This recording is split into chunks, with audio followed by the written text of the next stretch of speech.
चला सुरू करूया आपण आता.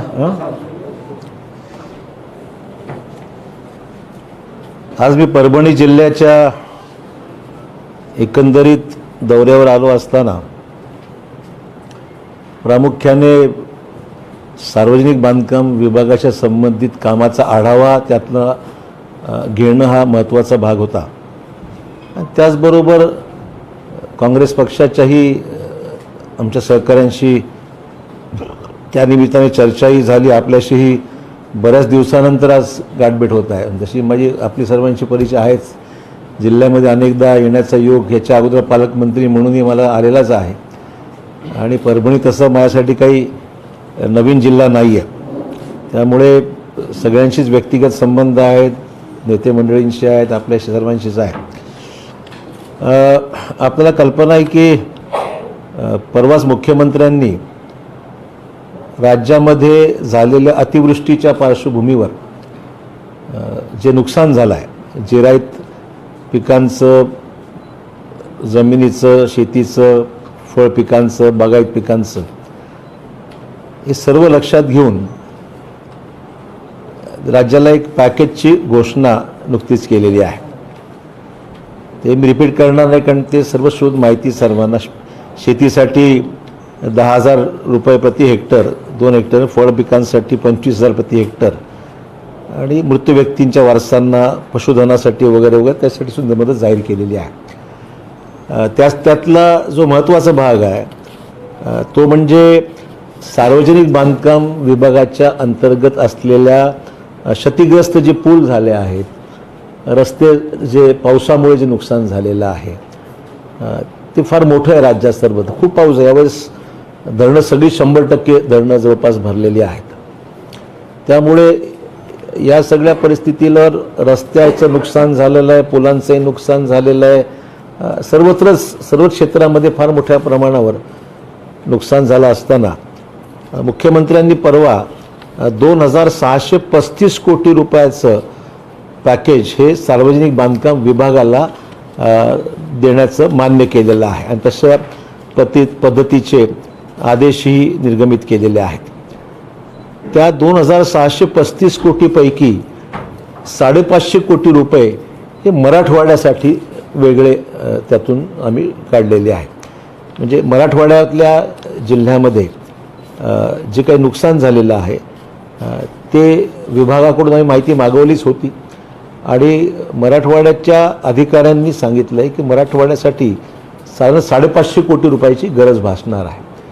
तर ते लक्षात घेता तेवढी वेगळी तरतूद ही 2,635 मध्ये 550 कोटी रुपये हे मराठवाड्याच्या एकंदरीत कामाकरता हे वेगळ्याने हे आम्ही देऊ केलेले आहेत.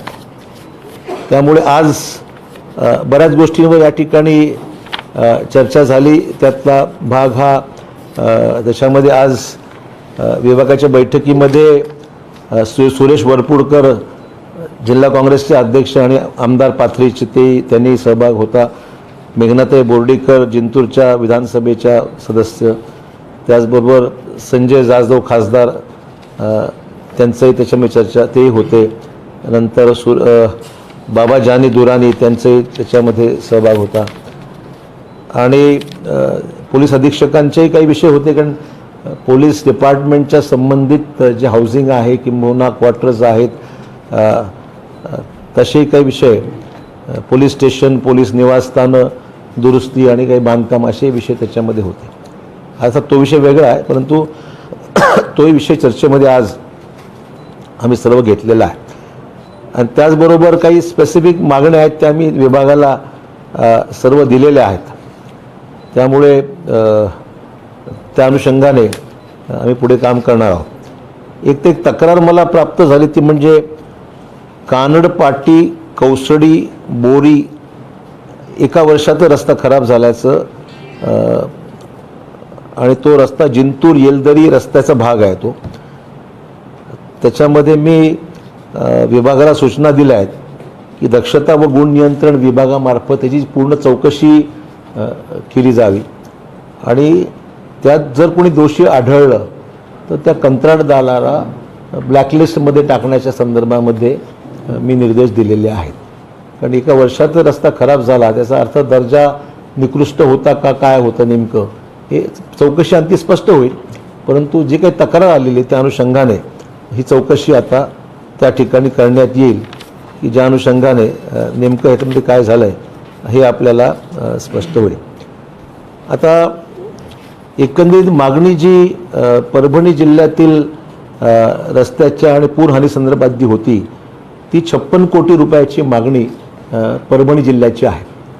त्यामुळे हे 56 कोटी रुपये मी मंजूर करत आहे आणि या 56 कोटीच्या कामाच्या निविदा या तातडीने काढण्यासंदर्भात मी मुख्य अभियंता आणि अधीक्षक अभियंता यांना सूचना दिलेल्या आहेत की त्यांनी तातडीने याच्या टेंडर्सची जी प्रक्रिया आहे ती टेंडर्सची प्रक्रिया त्यांनी मार्गी लावावी आणि हे काम साधारण 2 ते 3 महिन्यात ही काम पूर्ण व्हावं. कारण काही ठिकाणी रस्ते खचले आहेत, रस्ते वाहून गेलेले आहेत, पूल क्षतिग्रस्त झाले, असा बराचसा भाग त्यातला फोटो निहाय सगळं ते दाखवून दिला आहे मला. त्यामुळे हे काम आपण लवकर करणार आहोत. त्याचबरोबर दुसरा एक महत्त्वाचा जो विषय जो आहे तो म्हणजे परभणी येथील न्यायालयीन इमारतीचं नवीन बांधकामाच्या संदर्भामध्ये काही मागणी मला सकाळी जिल्हा वकील संघ जो आहे इथला जे स्थानिक ॲडव्होकेट्स आहेत त्यांनी मला भेटले आणि जिल्ह्यातील न्यायालयीन इमारतीचं नवीन बांधकाम हे करण्याच्या बाबतीमध्ये त्यांनी मला विनंती केलेली आहे. तर निश्चितच एक महत्त्वाची मागणी आहे. माझा प्रयत्न आहे की राज्यामध्ये ठिकठिकाणी न्यायालयाच्या बिल्डिंग्स चांगल्या असाव्यात. महत्त्वाचं वर्दळ असते लोकांना, पक्षकारांना, वकिलांना, ज्युडिशरीच्या अधिकाऱ्यांना सगळ्यांनाही ती सर्व सोयीचं व्हावं. आणि आपल्याकडच्या मराठवाड्यातल्या बऱ्याच जुन्या इमारती आहेत त्यामुळे इथे जे काही काम सुचवलेलं आहे त्याचे 125 कोटी रुपयाचा प्रस्ताव हा विधी व न्याय विभागाकडे डिपार्टमेंटने पाठवलेला आहे. मी त्याचा पाठपुरावा करेन. शेवटी याला मान्यता विधी व न्याय विभाग देतं आणि पुढचं काम जे आहे ते सार्वजनिक बांधकाम विभागाच्या मग करण्यात येतं. त्यामुळे विधी व न्याय विभागाकडे पाठपुरावा करून या 125 कोटीच्या कामाला त्याला तांत्रिक मान्यता आणि प्रशासकीय मान्यता घेऊन ते काम अर्थसंकल्पामध्ये यावं अशा प्रकारचं. कारण अजूनही ते अर्थसंकल्पात आलेलं नाही परंतु मागणी महत्त्वाची आहे आणि त्या मागण्याला न्याय दिला पाहिजे या भूमिकेतून हे काम झालं पाहिजे हा त्यातला महत्त्वाचा भाग आहे. पुढचा विषय जो महत्त्वाचा आहे तो म्हणजे रस्त्याच्या एकंदरीत जी चर्चा झाली ते रस्ते प्रामुख्याने रेती घाटाशी संबंध असलेल्या रस्त्याची खूप दुर्दशा होती आणि ती दर 2 वर्षाला ते रस्ते खराब होतात. कारण त्याच्यावर जो लोड जो आहे तो 15-20 टनाचा लोड आहे आणि गाड्या भरून जातात. रेतीच्या चोऱ्या सर्वत्रच आहेत राज्यामध्ये. तिथे कमी व्हाव्यात हाही प्रयत्न आहे.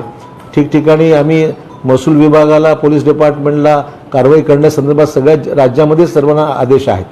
त्या पद्धतीने आदेश त्याचं अंमलबजावणी व्हावी अशी अपेक्षा आहे. परंतु दुसरीकडे जी रेतीची वाहतूक होते ती एवढ्या मोठ्या प्रमाणावर म्हणजे गाड्याचं वजन असतं की रस्ता टिकत नाही. त्यामुळे त्या सर्व रेती घाटाशी कनेक्टेड रस्ते हे सिमेंट कॉन्क्रीटचे व्हावेत ही माझी भूमिका आहे. आणि तिथे सिमेंट कॉन्क्रीटचे रस्ते अर्थात खर्च जास्त लागणार याला आणि तिथे मग टोल लावावा आणि तो टोल रेतीच्या गाड्यांना विशेषतः लावावा जेणेकरून ती कॉस्ट तिथून रिकवर व्हावी त्या रस्त्याची आणि तो रस्ता तो पैशातून त्याच कामाच्या मेंटेनन्ससाठी तो पैसा वापरावा अशा प्रकारची संकल्पना आहे. अर्थात तो धोरणात्मक निर्णय अजून घेतलेला नाही पण घेण्याच्या बाबतीत माझी भूमिका आहे. मी नांदेड परभणी किंवा सुरुवातीला तरी नांदेड आपलं जे सर्कल आहे PWDचं SC नांदेड म्हणजे त्याच्या 3 जिल्हे आहेत नांदेड, परभणी, हिंगोली या तिन्ही जिल्ह्यामध्ये सुरुवात याची करावी आणि त्याकरता जे काही टोल लावायची गरज आहे हे रस्ते सिमेंट कॉन्क्रीटचे करावेत. तिथे टोलची लोकेशन व्यवस्थित करावे लागणार आहे कारण चोऱ्या माऱ्या होतात, गाड्या अन्य मार्गाने बाहेर काढतात, बऱ्याच भानगडी त्याच्यामध्ये आहेत. त्यामुळे हे जर कंट्रोल जर करायचं असेल तर त्या ठिकाणी टोल लावावा. ते रस्ते सगळे रस्ते सिमेंट कॉन्क्रीटचे करावे. त्याची लाईफ चांगली किमान 5-6 वर्ष तरी किमान लाईफ राहिली पाहिजे रस्त्याची असा प्रयत्न असावा.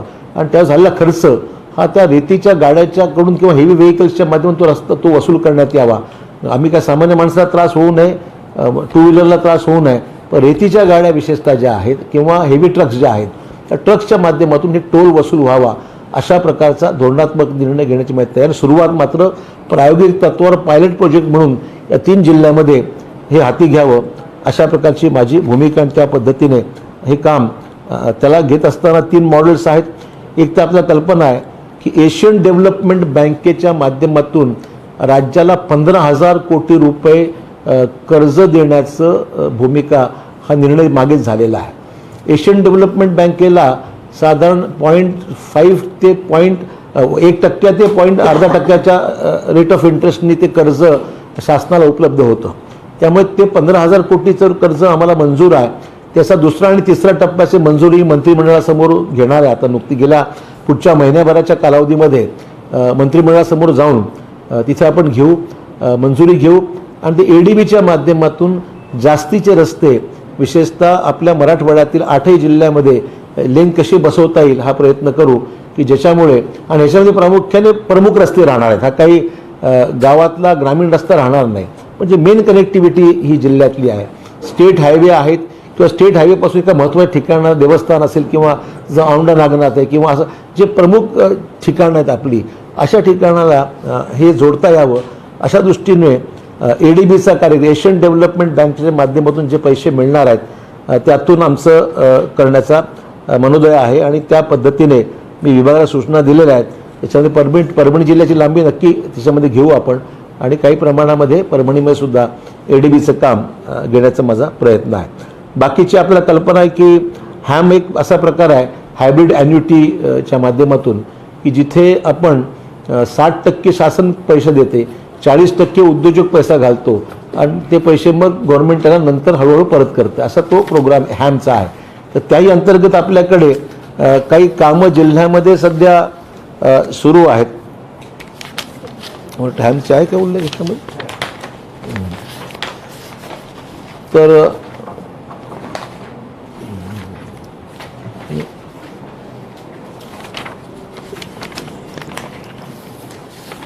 हॅमची कामं सुद्धा आपल्या परभणी जिल्ह्यामध्ये घेण्यात आलेली आहेत.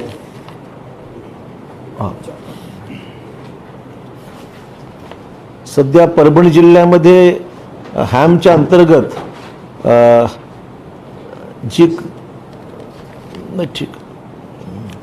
परभणी जिल्ह्यात हायब्रिड ॲन्युटी अंतर्गत 4 कामं सध्या मंजूर आहेत जी 861 कोटी रुपयाची आहेत आणि 257 किलोमीटर लांबीची रस्त्याची सुधारणा आहे. त्यामुळे हे काम त्या 257 किलोमीटरपैकी 97 किलोमीटरचं डांबरीकरण पूर्ण करण्यात केलेलं असून 191 पूल मोऱ्यांची बांधकामे व 18 लहान व मोठ्या पुलांची बांधकामे पूर्ण करण्यात आलेली आहेत. त्यामुळे साधारण 31% काम पूर्ण झालं आहे. बाकीचे उर्वरित जे काही काम आहे ते जून 2020 या कालावधीपर्यंत पूर्ण करण्याचं ध्येय आहे. ते होईल त्या पद्धतीने. त्यामुळे हॅमच्या अंतर्गत हायब्रिड ॲन्युटी योजना म्हणतो आपण त्याला, ज्याच्यामध्ये 60% शासनाचे पैसे आहेत, 40% जो उद्योजक त्याच्यामध्ये कॉन्ट्रॅक्टर आहे तो पैसे त्यात घालतो आणि नंतर ते पैसे रिकवर होतात. आणि त्याच्यामध्ये परभणी जिल्ह्यामध्ये 4 कामं 861 कोटीची आणि 257 किलोमीटरची कामं आहेत. 31% काम पूर्ण झालेलं आहे आणि उर्वरित जे काम आहे 70%चं ते काम साधारण जून 2020 पर्यंत हे काम प्रस्तावित होतं असून ती कामं प्रगती येतं म्हणतात. हे 10 वर्षात 1 मिनिट आणि हे काम पूर्ण 2021 पर्यंत अपेक्षित जून 2021 आहेत जून 2021 पर्यंत काम हे पूर्ण होणं अपेक्षित आहे. आणि 10 वर्ष ज्या रस्त्याचं जे देखरेख आहे, देखभाल दुरुस्ती म्हणतो, ते कॉन्ट्रॅक्टरच्या जबाबदारीवर आहे. म्हणजे ते 10 वर्ष ते काम पूर्णपणे तो कॉन्ट्रॅक्टर त्या रस्त्याची देखरेख करेल आणि त्या पद्धतीने ते काम पूर्ण अपेक्षित आहे. त्यामुळे ही कामं आपण हाती घेतलेली आहेत. त्याचबरोबर आता पोलिसांचा जो विषय आहे, पोलीस मुख्यालय परभणी येथे 563 निवासस्थानं आहेत. पोलीस आणि अधिकारी आणि कर्मचाऱ्यांचं विश्रामगृह आहे. बॉम्ब म्हणजे त्याला आपण बॉम्ब डिस्पोजल स्क्वॉड म्हणतो, त्याचं प्रशासकीय इमारत आहे.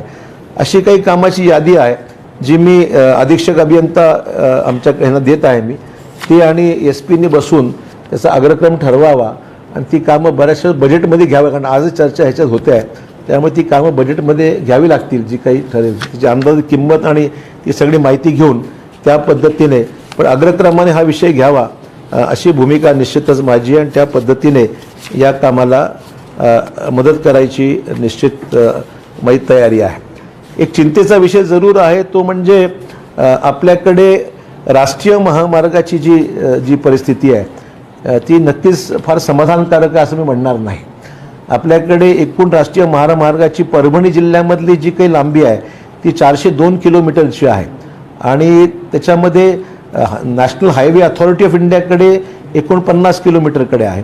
MSRDC आणि NHPWD म्हणजे नॅशनल हायवेची कामं जी PWDकडे सुपूर्द करण्यात आलेली आहेत, अशी 3 कामं असून त्याची साधारण 134 किलोमीटर लेंग्थ आहे. त्यामुळे ही जी कामं आहेत ती सध्या जवळपास 41% ही कामं मार्गी लागलेली आहेत, परंतु उर्वरित कामं जी आहेत ती खरं म्हणजे आता 2 ते 2.5 वर्ष होऊन गेली या कामाला, आणि ती कामं जरा मध्यंतरी मी मुख्यमंत्र्यांच्या उपस्थितीमध्ये नितीन गडकरी यांना मुंबईला आम्ही विनंती केली होती, ते आले होते.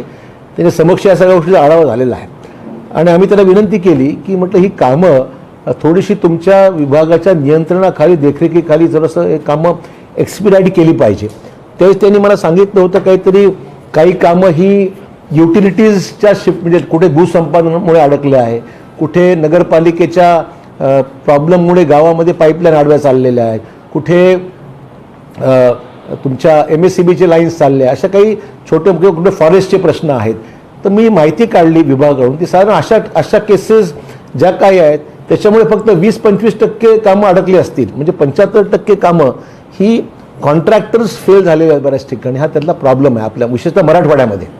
त्यामुळे आम्ही 1-2 निर्णय घेतले की या कामाचं जे काही प्रॉब्लेम्स आहेत, म्हणजे जिथे तुमच्या फॉरेस्ट वन विभागाच्या भागातून रस्ता चालला म्हणून ते काम अडलेलं आहे, कुठे इतर जी कारणं सांगितली त्या कारणामुळे अडकलेलं आहे, त्या सगळ्या कामाला आम्ही विभागीय आयुक्त यांच्या अध्यक्षतेखाली एक विभागाला कमिटी केलेली आहे, आणि संबंधित आमच्या अधिकाऱ्यांना सांगितलं तुम्ही कॉन्टॅक्ट करा, त्यांना जी मदत पाहिजे त्यांची घ्या, आयुक्त बैठक बोलवतील आणि त्यांच्या स्तरावर ते विषय ते मार्गी लावतील कुठे अडला असेल तर. आणि जे विषय त्यांच्या स्तरावर मार्गी लागणार नाहीत ते राज्याच्या मुख्य सचिवांच्या अध्यक्षतेखाली एक कमिटी केलेली आहे की त्यांनी ते विषय तिथे हाताळावे, मंत्रालय पातळीचे असतील, आणि जिल्ह्याचे विषय जे असतील ते जिल्हाधिकाऱ्यांनी बैठका बोलवाव्या. शेवटी काम होणं महत्त्वाचं आहे. मला इथे कुठं काही राजकीय भूमिका म्हणून गोष्ट बोलत नाही आहे, परंतु हा प्रॉब्लेम आहे हे नाकारता येणार नाही. त्यामुळे आपल्याला ही कामं सगळी मार्च 21पर्यंत 60% उरलेलं काम व्हावं असा प्रयत्न आमचा सुरू आहे, आणि कॉन्ट्रॅक्टर्स काही ठिकाणी त्यांनी कॉन्ट्रॅक्टर्स बदलले, काही सबलेट करायला परवानग्या दिल्या, असे झालं आहे काही ठिकाणी, परंतु प्रॉब्लेम अजून काही तसा पूर्णपणे मिटलेला नाही. त्यामुळे मराठवाड्यातील NHAIचा दर्जा मात्र थोडासा अडचणीचा आहे, हे मान्यच करावं लागेल, आणि त्या कामाला देखरेख माझं स्वतः लक्ष आहे, आणि वेळोवेळी मी अधिकाऱ्यांच्या मागे लागलो, बाई काम लवकर करा, चांगल्या क्वालिटीचं करा. अधूनमधून माझं गडकरींशी बोलणं होतं की बा थोडंसं याच्यामध्ये आपण विभागाकडून थोडंसं टाईट केलं पाहिजे या विषयावर, पण हा विषय थोडासा अडचणीचा आहे हे मुद्दाम सांगितलं आहे. त्यानंतर NHAIचं जी कामं मंजूर आहेत पुढे नूतनीकरण, डांबरीकरण, ती काही खराब झाली ती कामं आहेत.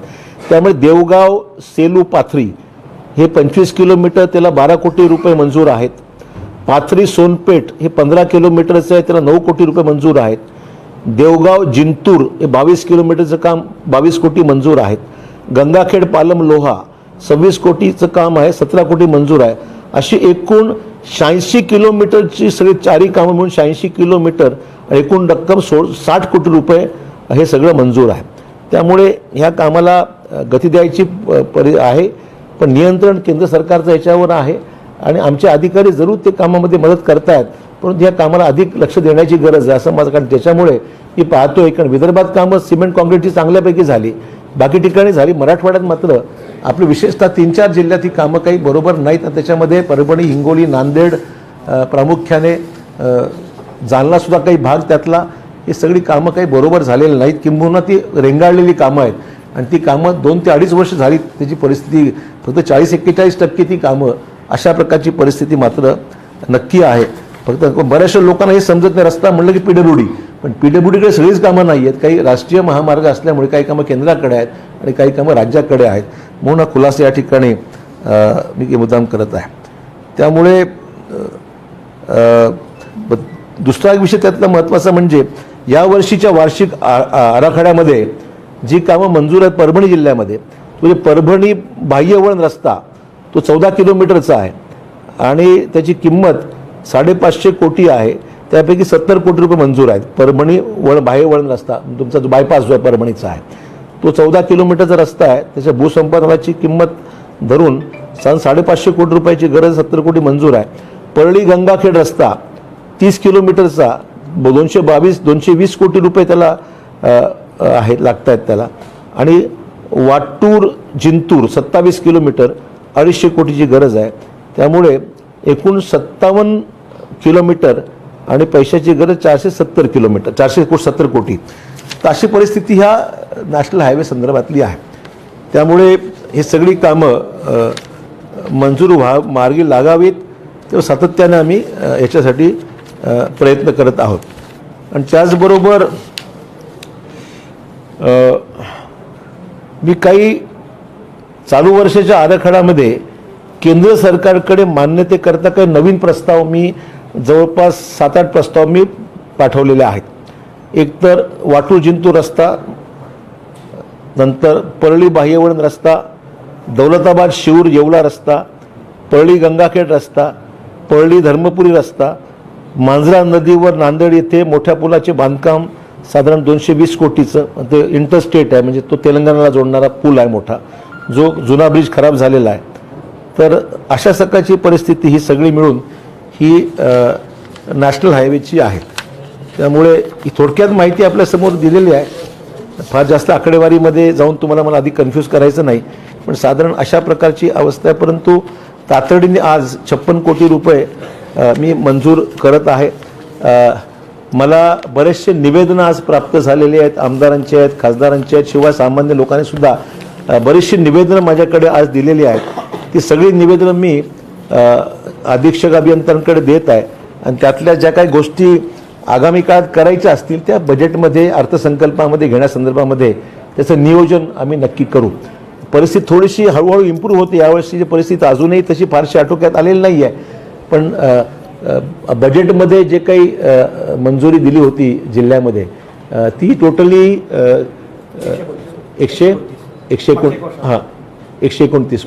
129 कोटी रुपयाच्या कामाची मंजुरी मागच्या अर्थसंकल्पात मी दिलेली आहे. त्याचे फक्त जवळपास 30%च रक्कम रिलीज झालेली आहे. कारण कोरोनामुळे पैशाची अडचण झालेलीच आहे.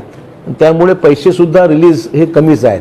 जिल्हाधिकाऱ्यांकडून DPTCचे पैसे नॉर्मल ज्यातून जिल्हा परिषदची कामं होतात, ग्रामीण रस्त्याची कामं होतात, तीसुद्धा कामं रखडलेली यासाठी की कोरोनामुळे पैसे जवळ 1/3च जिल्ह्याला प्राप्त होतात. आणि ते सगळे पैसे जे मिळत आहेत ते कोरोनाच्या कामाकरता खर्च होत आहेत. त्यामुळे तो प्रॉब्लेम अजून काही पूर्णपणे मिटलेला नाही आहे. परंतु जसे पैसे इम्प्रूव्ह होईल त्याप्रमाणे बजेटमध्ये अधिकची कामं ही व्हावीत असा प्रयत्न हा आम्ही नक्की करणार आहोत. मग हे सगळे विषय हे फक्त माहितीस्तव मी आपल्याला सांगितलेले आहेत. तुम्हाला काही विचारायचं याच्या येस हां एक करा. 56 कोटी रुपये नाही लागलं देईल ना मी तुम्हाला. लागलं तर काही नाही म्हणत, लागलं तर अजून देऊ. मराठवाड्याला पैसे कमी पडणार नाही, काळजी करू नका. मी आहे बाजूला बसलो आहे. हां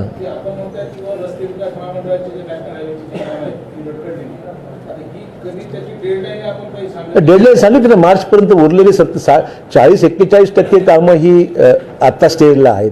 3 वर्षापासून जवळपास 40% गती याला मिळालेली आहे.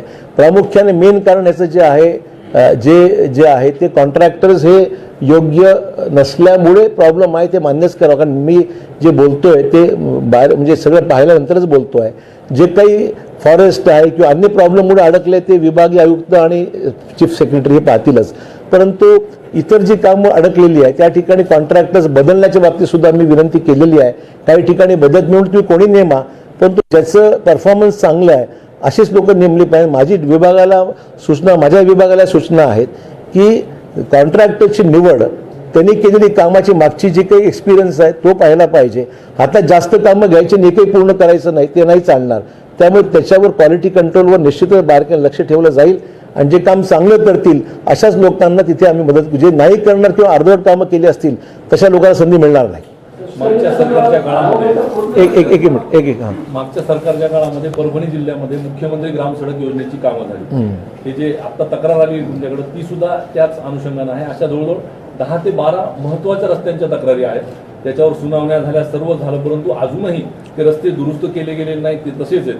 एवढा शासन खर्च करतंय, मात्र ते जर रस्ते दुरुस्त होत नसतील तर त्याची चौकशी होणं गरजेचं आहे. आणि वारंवार त्या तिथल्या स्थानिक ग्रामपंचायतच्या असतील किंवा त्या नागरिकांनी तक्रारी केल्या पण त्याच्यावर काहीही झालेलं नाही. तर विषय कसा आहे की PMGSY हा विषय ग्रामविकास विभागाकडे आहे. म्हणजे मी इतरांच्या विभागासंदर्भात मला काही बोलणं उचित नाही आहे, परंतु वस्तुस्थिती आहे की कामं कटाक्षाने मी ज्यावेळेस आढावा घेतो त्यावेळेस वर्क ऑर्डर केव्हा दिल्या गेली आणि काम किती अवधीचं आहे हा विषय प्रामुख्याने यासाठी विचारतो की वेळेवर काम होतं आहे का. तर 2 गोष्टी तिला कारणीभूत आहे, मान्यच करावं लागेल. एक तर कॉन्ट्रॅक्टर बऱ्याच ठिकाणी जास्त काम हातामध्ये आणि पैसे कमी आणि स्वतःचं भांडवल न ठेवता गव्हर्नमेंटच्याच पैशावर कामं करणं हे अपेक्षित नाही. त्याची बिलं तिला दिली, पैसे आपले पेंडिंग बिलं आहेत मला माहिती आहे, परंतु सगळं सरकारच्या पैशावर इन्व्हेस्टमेंट त्याचे असलं पाहिजे हा त्यातला. दुसरी कारणं काही प्रमाणात जी खरी आहेत ते सरकारचं पेमेंटसुद्धा बऱ्याचशा वेळेस उशीर होतो, विलंब होतो, मान्यच करावं लागेल. त्यामुळे पैसे देणं जबाबदारी निश्चित सरकारची आहे, आम्ही ते द्यायचा प्रयत्न करू. पण पैसे दिले असताना सुद्धा जर कामं व्यवस्थित होत नसतील तर कॉन्ट्रॅक्टर जबाबदार आहे. आणि काही ठिकाणी कामं ही जास्त काम हातात असल्यामुळे कामं होत नाहीत असंही थोडं निदर्शन आलेलं आहे. त्यामुळे सर्वंकष जे काही प्राथमिक दृष्ट्याचे दिसतंय की कॉन्ट्रॅक्टर फेलियर आहे त्या ठिकाणी कारवाई करावंच लागेल, त्या पर्यायच नाही. PMGSYचा जो विषय आहे तो ग्रामविकास विभाग संबंधित आहे, त्यामुळे ही बाब त्यांच्या नजरेस मी आणून देईन. राष्ट्रीय महामार्गाची जी कामं आहेत, हां एप्रिल 2017 ला मंजूर झालेले काम आहे चिंतूर रस्त्याचं, हां परभणी जिल्ह्यात. त्याच्यानंतर मानवत रोड ते परभणी जिल्हा वाटापर्यंत रस्ता जो आहे तो याचं जर वारंवार 2-3 वर्षापासून काम होत नाहीये. याच्या संदर्भात काय आढावा वगैरे होत नाहीये? होतोय ना आढावा. हा आढावा मी आल्यानंतर हा आढावा मी पहिल्यांदा घेतला, मागे झालं काय मला माहीत नाही, परंतु राष्ट्रीय महामार्गासंदर्भामध्ये मी ज्यावेळेस विचारणा केली असता जे मला समोर दिसलं, कारण मराठवाडा माझ्या स्वतःच्या मतदारसंघात मी हा अवस्था पाहिलेली आहे, म्हणजे मी मंत्री व्हायच्या अगोदरची गोष्ट आहे.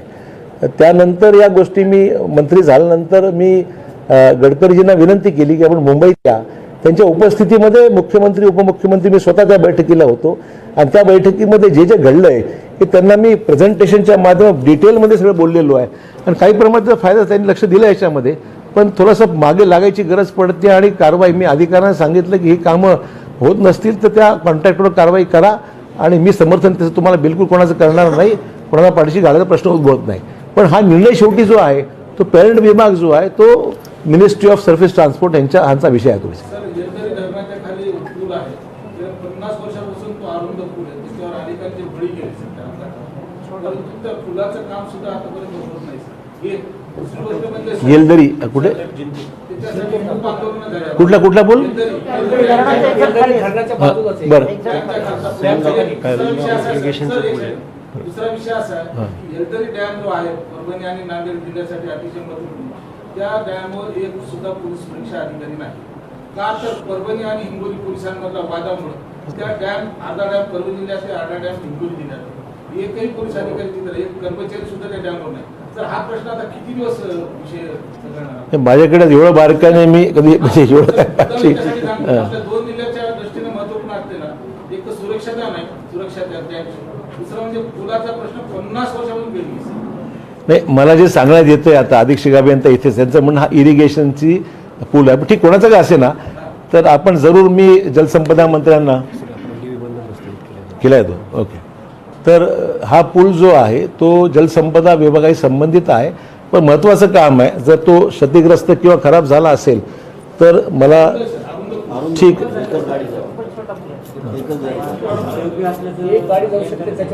आहे, आपण लक्ष घालू आणि त्या पुलाला एशियन डेव्हलपमेंट बँकेच्या त्या पैशातून घेण्यासंदर्भामध्ये आमच्याकडे असेल तर आम्ही करू, त्यांच्याकडे असेल तर ते करतील.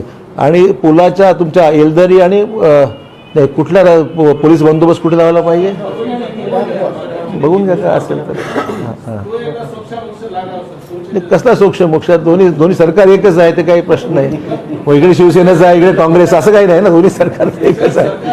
करू का आपण? दोन जिल्ह्यांचा वाद आहे. नाही, कसला वाद? आपल्याला वाद करायचेच नाही आता, जाऊ द्या. कसले वाद?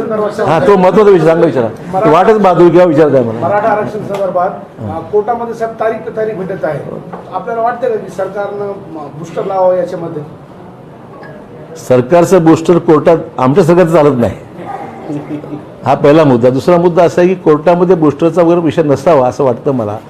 कारण की एकतर हा विषय संविधानिक पीठाकडे गेला पाहिजे, कॉन्स्टिट्युशनल बेंचकडे गेला पाहिजे. पण याच्यामध्ये larger issue of law involved आहे. हे खुद्द सर्वोच्च न्यायालयामध्ये न्यायाधीशांनीच कबूल केलं आहे की हा विषय व्यापक आहे. याची व्यापकता लक्षात घेता हा कॉन्स्टिट्यूशन बेंचकडे रिफर झाला पाहिजे. जजमेंटमध्ये झालं, ज्यावेळेस इंटरिम स्टे दिला त्यावेळेस त्यांनी हिचं वाच्यता केलेली आहे. आणि आमची मागणी तीच आहे. साधं परवासुद्धा जे 3 बेंच समोर गेलं होतं त्यावेळेस आमची भूमिका तीच होती की हे कॉन्स्टिट्यूशन बेंच समोर गेलं पाहिजे. आणि त्या दिवशी जस्टिस नागेश्वर राव यांनी हेच मांडलेलं आहे की ठीक आहे, तुमचं म्हणणं बरोबर आहे. आणि आता जी काही लिस्टिंग दिसली मला कोर्टाची, त्यासमोर हे आता 5 जजेसच्या बेंचसमोर त्यांनी हा विषय पाठवल्याचं परवाच्या जी काही लिस्टिंग दिसते आहे कोर्टाची त्यामध्ये हा विषय दिसतो आहे मला. त्यामुळे हा विषय तिथे गेला पाहिजे. आणि त्या दिवशी तारीख लागेल त्या दिवशी आमची मागणी हीच राहणार आहे की जो अंतरिम आदेश आहे, इंटरिम स्टे जो आहे तो वेकेट झाला पाहिजे. अशी आमची प्रथम मागणी. मेरिटवर त्या विषयावर चर्चा नंतर व्हावी, परंतु प्रथम जो इंटरिम स्टे दिला आहे, कारण त्या 2 गोष्टी अडकलेल्या आहेत. एक तर ज्या लोकांचं नोकरीमध्ये सिलेक्शन झालेलं आहे, कोणी MPSCला अपियर झालं, पास झाला, ऑर्डर फक्त हातात मिळायची आहे, कोणाची परीक्षा लेखी झाली तो ओरल राहिली आहे, म्हणजे सगळ्या विविध स्टेजवर अनेक गोष्टी नोकरी संदर्भात फक्त MPSCच नव्हे तर MMRDAचा विषय आहे, MSCDCLचा विषय आहे. असे जवळपास 7-8 डिपार्टमेंट्स आहेत ज्याच्या परीक्षा झालेल्या आहेत, अर्धवट स्थितीमध्ये गोष्टी आहेत. त्यामुळे त्यांचा विषय मार्गी लागला पाहिजे ही आमची विनंती राहणार आहे. आणि दुसरा विषय जो आहे तो म्हणजे ॲडमिशनसुद्धा, म्हणजे ज्या ॲडमिशन SCBC खाली होऊन गेलेल्या आहेत त्या ॲडमिशनसुद्धा अर्धवट अडकलेल्या आहेत. कारण अकॅडमिक इयरचा त्या जजमेंटमध्ये अकॅडमिक इयरचा उल्लेख केला आहे. त्यामुळे या दोन्ही गोष्टी आमची इच्छा आहे की न्यायालयाला विनंती करायची, कारण सर्वांचं मत आहे त्याच्यामध्ये कंटेम्प्ट ऑफ कोर्ट होऊ नये ही काळजी घ्यावी लागते हल्ली. त्यामुळे कोर्टाला आम्ही विनंती करत आहोत की बाबा किमान यांचा विषय तुम्ही मार्गी लावा. ज्यांचं संपलं आहे त्यांना तरी किमान तुम्ही जॉईन व्हायला किंवा क्लास अटेंड करायला परवानगी द्या, ॲडमिशन कन्फर्म करा, नोकऱ्या संपवा, तर तो विषय पडदा पडेल त्याच्यावर. आणि मग बाकीचा विषय आपण रेग्युलर कोर्समध्ये ॲडमिशन्स करायला हरकत नाही असं मला वाटतं. शेवटी आता हे काही गोष्टी काल मंत्रिमंडळाच्या बैठकीमध्ये काल चर्चा झालेली आहे बाबतीमध्ये, परंतु ज्या गोष्टी न्यायालयीन प्रकरणामुळे अडकलेल्या आहेत त्या गोष्टी न्यायालयासमोर जाऊनच त्यांना विनंती करून त्या सोडवावं लागतील. दुसरा मार्ग नाही त्याच्यामध्ये. साहेब एक प्रश्न आहे. राज्यपाल नियुक्त सदस्यांची नावे पाठवायला विलंब होत आहे, त्याच्यासाठी विलंब काल झालं ना कॅबिनेट? बाकी जी महाविकास आघाडीची जी नावं आहेत ते झाली ना काल चर्चा झाली, सगळं ठरलं. नावं दिली आहेत. हां, सगळी 12च्या 12 नावं दिली, गोपनीय आहेत. खासदार साहेबांनी 2 दिवसापूर्वी तक्रार दिली की त्यांना जीवे मारण्याची सुपारी दिली गेली नांदेड येथील टोळीला. तर ही गोष्टी आपण बिहार UP मध्ये ऐकत होतो, पण आज आपल्या दारापर्यंत येऊन पोहोचल्या. आपण मराठवाड्याचे पालक आहेत, तर ह्या गोष्टीकडे आपण कसं पाहता आणि काय? नाही, विषय गंभीरच आहे ना. म्हणजे मी आल्या खासदारांची माझी भेट झाली, जिल्हा पोलीस अधीक्षकांच्या उपस्थितीत चर्चा काही गोष्टींची झाली. आणि अशा प्रकारच्या दहशतवाद माजवण्याचा प्रयत्न जो कोणी करत असेल त्याच्यावर तातडीने कारवाई. नांदेडमध्ये सुद्धा या गोष्टी काय घडल्यात मागच्या काळामध्ये. मागच्या SP नांदेडला मी बोललो होतो की म्हटलं बाब गंभीर आहे. माझ्या माहितीप्रमाणे राज्य पोलिसांच्या स्तरावर सुद्धा काही चौकशा वरिष्ठ पातळीवर सुरू आहेत. हा त्यातला एक भाग झाला. परंतु जिल्ह्यामध्ये जे घडतं आहे तर फोन टॅपिंग आहे, कोण करतं आहे, कुठून करतं आहे, म्हणजे फोन टॅपिंग म्हणजे त्यांचे फोन सर्व्हेलन्सवर आहेत, पण हे मंडळी कुठे आहे, वास्तव्यास कुठे आहेत, कुठून सगळा कारभार चालतो आहे, हे सगळं इन्व्हेस्टिगेशनचा भाग आहे. त्याच्यामुळे नांदेड पोलीस आणि परभणी पोलीस दोघांनाही ह्याचे सतर्क आहेत. मला वाटतं कारवाई लवकर होणं अपेक्षित आहे, पण हा इन्व्हेस्टिगेशनचा भाग असल्यामुळे मी याच्यावर अधिक भाष्य करणार नाही. परंतु हे गंभीर आहे, मला मान्य आहे आणि कारवाई झाली पाहिजे ही माझी इच्छा आहे. हां, चिटणीस बोला. मजबूत नाही, मी व्यवस्थित आहे, कोरोना मुक्त आहे, कोरोना वॉरियर आहे. परभणी जिल्ह्याच्या 4 दिशेला जे रस्ते उद्ध्वस्त झालेले आहेत ते चांगले सुशोभित आणि दर्जेदार व्हावे याची अपेक्षा आहे. कारण सगळे खड्ड्यामध्ये चंद्रकांत पाटलांच्या हातात उल्लेख केला होता. मी कुठलीही तारीख पे तारीख चंद्रकांत पाटलांसारखी देणार नाही, हा माझा पहिला मुद्दा आहे. आणि त्यांनी दिलेले खड्डे हे आता मी इनहेरिट केले. मी आल्यानंतर मला तेवढंच काम राहिलं, आले त्यांचे खड्डे बुजवायचा कार्यक्रम माझ्याकडे आहे.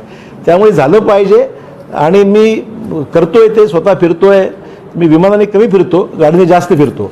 त्यामुळे कुठे कुठे काय काय आहे ते मार्गी लागलं पाहिजे आणि मराठवाड्यामध्ये महाराष्ट्रात झालंच पाहिजे, पण मराठवाड्याकरता अधिक लक्ष देण्याची मनापासून इच्छा आहे. त्या रिसोर्सेस आता रिसोर्सेस आजच्या घटकेला मर्यादित आहेत, नंतर थोडा कॅश फ्लो वाढेल, पण आज मर्यादित स्वरूपाचा रिसोर्सेस लक्षात घेता तातडीने मराठवाड्याला फायदा व्हावा याकरता मुख्य अभियंता औरंगाबादचे या ठिकाणी आलेले आहेत.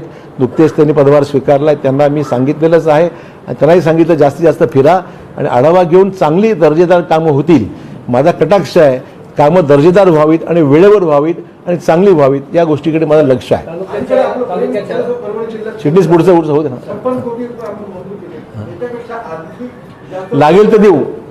56 कोटी चांगले खर्च व्हावेत व्यवस्थितपणे ते पाहू आणि पुढचेही देऊ, चिंता करून घ्या. मजबूत मंत्री तुम्ही म्हणला त्यामुळे काळजी घ्यावं लागेल मला. जिल्ह्यामध्ये तालुक्याच्या ठिकाणी जे सार्वजनिक बांधकामाचे कार्यालय हां. आहे या ठिकाणी तुमचा एकही अधिकारी येत नाही, देवस्थानी कोणी राहत नाही, रहिवासी कोणी राहत नाही. कुठं राहतात तुम्ही? अक्षरशः बऱ्याच ठिकाणी चपरेश्वर कारभार चालू आहे. असं मला तर माझ्या निदर्शनात कोणी सांग जेवढे आता किती अधिकारी राहतात बरं सांगा सर. असं आहे. तालुक्यामध्ये तुम्ही अधिकारी जे जिल्ह्याला पोस्टेड आहेत त्यांनी जिल्ह्याला मुख्यालयात थांबलं पाहिजे. काही सब डिव्हिजन्स आहेत सारखं ठिकाण आहे सर, तिथं कोणीही अधिकारी राहत नाही, जेही राहत नाही सर. असं आता काही ठिकाणी माहिती घेऊन आवश्यकतेप्रमाणे कारवाई करावी लागेल असं. हां. ते कुठं ऑफिस साहेब सगळे दुसरे चपरीशी बसलेले असतो, साहेब कोणी येत नाही. उपविभागीय ऑफिस नाही. हां, अशी परिस्थिती आहे. आता काही जागा तुमच्याकडे रिक्त, पाथरी जागा रिक्त म्हणून मला सांगतात ते. ठीक आहे, सगळीकडे चालू आहे सर, पण माणसं तर पाहिजे, जेही तरी पाहिजे, जेही सगळं घेऊन नाही. मी माहिती याची घेईन. आता काही प्रमोशन्स या महिन्याभरामध्ये काही प्रमोशन्स आहेत, म्हणजे काही अधिकारी कार्यकारी अभियंता टू अधीक्षक अभियंता असे प्रमोशन्स काही आहेत, काही जेई टू डेप्युटी इंजिनियरच्या प्रमोशन्स काही आहेत, काही AEE अधिकारीचे डायरेक्ट पोस्ट हे आहेत असे. तर मी परभणीला चांगले अधिकारी देईन आणि ज्या वेकन्सीज अतिशय आवश्यक आहेत किंवा जे ते मुख्यालय तरी राहतं. मान्य मान्य आता मुख्यालयात ठेवणं हे म्हणजे राहिलेच पाहिजे. अधीक्षक अभियंत्यांनी लक्ष द्यावं याच्याकडे अशा अपेक्षा आहे कुठे असतील तर. आदेश करा सगळ्यांना. आदेश काय आहेत, इन्स्ट्रक्शन वेळ द्यायची गरज नाही. स्टँडिंग इन्स्ट्रक्शन आहेत, काही सांगायची गरज नाही त्याला वेगळं. साहेब, PWDचे अनुषंगाने प्रश्न आहे की शहराच्या मध्यवर्ती भागामध्ये शनिवार बाजारामध्ये PWDची मोठी जागा आहे, परंतु गेल्या अनेक वर्षांपासून तिथले रेस्ट हाऊस पूर्णपणे बंद पडले. आज बेवार स्थितीमध्ये ती पूर्ण इमारत आहे. दुसरीकडे सावली रेस्ट हाऊस मध्ये अत्यंत कमी सूट आहे. कृषी विद्यापीठाचं रेस्ट हाऊस बंद झालेलं आहे. अशा स्थितीमध्ये डिपार्टमेंट काही करणार आहे की नाही? मला तुम्ही खाजगीचं विचारलं, खाजगीत रेस्ट हाऊसची गरज काय हो? रेस्ट हाऊसचा एवढा दुरुपयोग आहे की वाटलं म्हणजे काय चालतं हेच विषय. नांदेडला नंबर 1 महाराष्ट्र. नांदेडचं आता तिकडे मी लक्ष देतो ना कसं चालतं बघतो मी तिथे ना. मुद्दा एवढाच आहे, रेस्ट हाऊसचा एवढा दुरुपयोग आहे, ते रेस्ट हाऊस काही नीट टिकतच नाही. खरं बोलायचं म्हणजे आपल्या जे आहे ते रेस्ट हाऊस नीट जे चांगलं नाही नाही, रेस्ट हाऊसेस हे खऱ्या अर्थाने फार दुरुपयोग झाल्यामुळे रेस्ट हाऊसची जी क्वालिटी आहे ती खूप सफर झालेली आहे. हा त्यातला पहिला मुद्दा आहे. दुसरा मुद्दा असा आहे की हे रेस्ट हाऊसचं बरंचसं काम आउटसोर्स केलं पाहिजे असं माझं मत आहे. त्याप्रमाणे परभणीचं रेस्ट हाऊसला आउटसोर्स सावली आउटसोर्स केलं तुमचं, त्यामुळे थोडंसं ते आलं आहे. आणि रेस्ट हाऊसचा कॉन्सेप्ट हा इंग्रजांच्या जमान्यापासून चालला आहे आपला. रेस्ट हाऊस रेस्ट हाऊसच्यापेक्षा आवश्यक तेवढं त्या ठिकाणी ठेवा असं माझं मत. त्यापेक्षा कार्यालयावर पैसे खर्च झाले किंवा इतर ठिकाणी झाले तर मला मान्य होईल. रेस्ट हाऊस चांगलं ठेवा एवढं, पण चांगलं ठेवणं हे वापरण्यावर अवलंबून आहे. त्यामुळे रेस्ट हाऊस जे खराब असतील ते नीटनेटके करावा प्रयत्न राहतो, पण नीट ठेवलं पाहिजे याची जबाबदारी आता स्थानिक लोकांनी घेतली पाहिजे. नवीन काम मंजूर सावलीचं पण केलं. आता सावलीचं नवीन काम जे केलं आहे त्याची किंमत 6 कोटी 53 लक्ष रुपये होते. त्याचे काम झालं आहे बरंचसं. टेंडर थांबलेत आपल्या कोविडमुळे काही. PWD ऑफिस पण 7 कोटीचं मंजूर केलं. तर नांदेडसारखं नाही तर महाराष्ट्रात रेस्ट हाऊस. मंत्री असल्यावर फरक पडणार तिथला थोडा. मुख्यमंत्री मंत्री ते फरक पडणारच, तेवढाच फरक राहीलच ना. पण आपण परभणीच्या बरोबर नक्की ठेवू का मी संपर्क मध्ये असतो नक्कीच चांगलं ठेवू. डोंट वरी. 1 कोटीचं पण काम मंजूर केले सर. परभणीचं पालकत्व आपण स्वीकारावं. स्वीकारलंच आहे मी, स्वीकारलंच आहे. पालकमंत्रीपद घटक आमच्या मित्रपक्षाकडे आहे, बदलायचं चालू आहे. मला माहित नाही. घटना सुरू आहे. हा मुख्यमंत्र्यांचा अधिकार आहे, मला याची कल्पना नाही. आवडेल का तुम्हाला घ्यायला सर? का नाही आवडणार? बाजूलाच आहे, मला काय कधी येता येतं, मला काही मध्ये अडचणच नाही, मला म्हणजे काही प्रॉब्लेम नाही. परभणी सगळी माणसं सगळी ओळखीचे आहेत, पत्रकार ओळखीचे आहेत, आमदार ओळखीचे आहेत, खासदार ओळखीचे आहेत. झालं आमदार खासदार चर्चा झाली म्हणजे मगाशी, काही प्रॉब्लेम नाही, सगळं व्यवस्थित आहे सगळं. हां एका महिन्यात एक वेळेस जरी मिळालं लोक कंटाळतील म्हणून येत नाही मी तसं.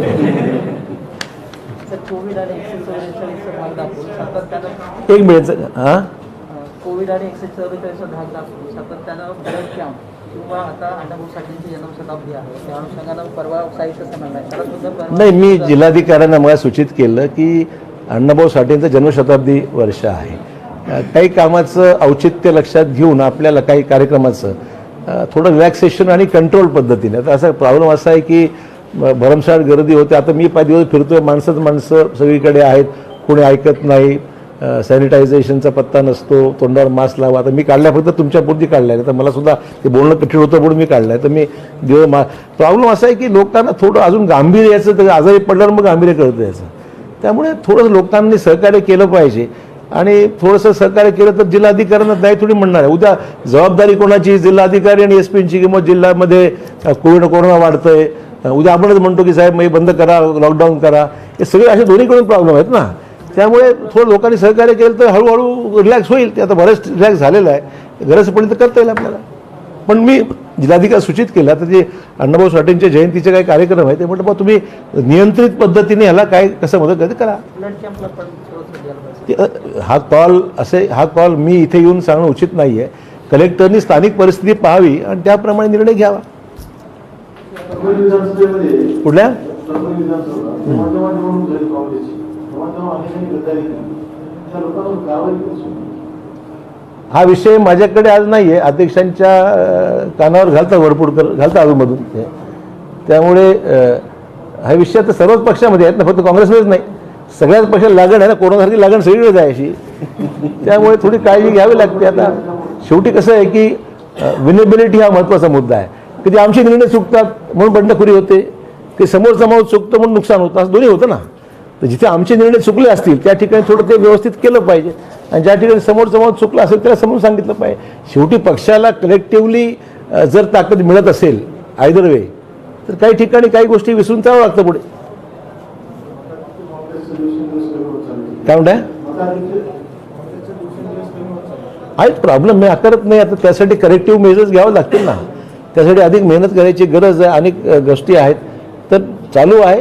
पण जी परिस्थिती आहे ती अधिक इम्प्रूव्ह कशी करता येईल याकरता सातत्याने डायलॉग, डिसिजन घेणं, काही नवीन गोष्टी आत्मसात करणं आणि जे कार्यक्रम आता राष्ट्रीय कार्यक्रम आहेत, दोन्ही कायदे जे आहेत, शेतकरी विरोधी कायदा जो केंद्राने घेतलेला आहे, तुमच्या कामगार विरोधी कायदे आहेत, हे जे कायदे नवीन केले आहेत हे दोघांच्या हिताचे नाही, शेतकऱ्यांच्या आणि कामगारांच्या हिताचे नाहीत. हा महत्त्वाचा राष्ट्रीय प्रश्न आहे. हा उद्या सगळीकडे आंदोलन आहे, उद्या राज्यामध्ये सगळी देशात सर्वत्र आंदोलन काँग्रेस पक्षाचं आहे.